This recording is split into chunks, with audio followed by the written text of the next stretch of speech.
Trend তো অবশ্যই change হচ্ছে, মানুষ যত ডেভেলপ করছে, মানুষের আস্তে আস্তে সব কিছুই ডেভেলপ করছে। মানুষের রুচি বলেন, মানুষের অ্যাপারচার যেটা, মানুষ আরও বেশি জানতে পারছে, দেশ বিদেশ দেখছে, পৃথিবীতে এইগুলো নিয়ে অনেক অ্যানালাইসিস হচ্ছে যে একটা জানলা কেমন হওয়া উচিত, একটা একটা রুমে প্রপার ভেন্টিলেশনের জন্য কতখানি খোলা রাখলে বেশি আলো আসবে, এইগুলো নিয়ে। ইভেন এখন এটাও হচ্ছে যে গ্লাসগুলো এমনভাবে তৈরি হয় যে লাইটকে কন্ট্রোল করে, যে আমি কতখানি লাইট চাই রুমের ভিতরে, গ্লাস আমার লাইটটা কন্ট্রোল করবে।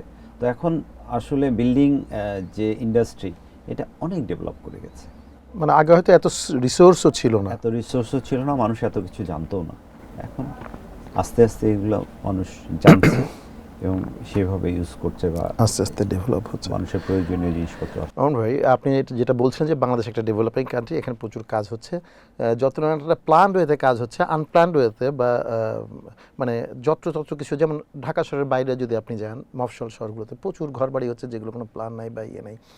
এবং এই যে মানুষ যে বাড়িগুলো করছে, এগুলো সবই কি পারফেক্ট আছে আপনি মনে করেন, নাকি তারা কোনো ভুল করছে, বা ভুল করলে কি করছে, মানে কোন ভুলটা বাংলাদেশের মানুষ এখন বাড়ি করার সময় সবচাইতে বেশি করছে?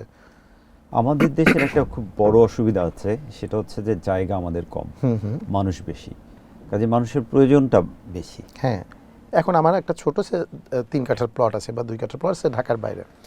ঢাকার বাইরে গেলে বেশিরভাগ যেটা দেখা যায়, তারা কোনো জায়গা যে সেটব্যাক রুল টুল এগুলো তারা মানতে চায় না, তারা একদম প্লটের সঙ্গে প্লট লাগিয়ে দিয়ে বিল্ডিংটা করে ফেলে। তো এইগুলোতে যখন করে ফেলে, হয়তো পাশের প্লটটা খালি আছে, কিন্তু ভবিষ্যতে কী প্রবলেমগুলো তাদের ফেস করতে হয়, বা হয়তো ওখানে যেই অথরিটি যারা এগুলো দেখার কথা, হয়তো তাদের ম্যান পাওয়ারের শর্টের কারণে বা যে কোনো কারণেই হোক, তারা কোনোভাবে ম্যানেজ করে, হয়তো বিল্ডিংগুলো হয়ে যায়। কিন্তু এই বিল্ডিংগুলো যে হয়ে যাচ্ছে, ধরেন আমার জৈবদশায় আমি একটা বিল্ডিং করলাম, আমি 10 বছর পর মারা গেলাম বা 20 বছর পর মারা গেলাম, পরের জেনারেশন আসলো, এই বিল্ডিংগুলো কি আদৌ লিভেবল হবে, নাকি তারা আসলে কোনো প্রবলেম ইন ফিউচারে যে ফেস করবে? সেটা এখন হ্যাপি হচ্ছে যে আমি 3 কাঠা জায়গায় একদম কোনো জায়গা ছাড়িয়ে পুরো জায়গায় আমি নিয়ে বাড়ি করে ফেলছি।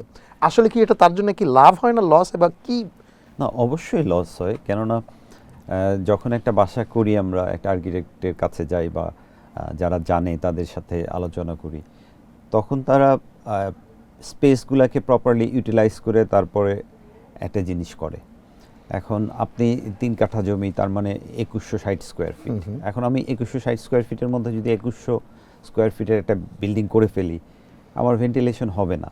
ভেন্টিলেশন না হলে অবশ্যই প্রবলেম হবে, কেননা এটা আসলে লিভেবল হবে না।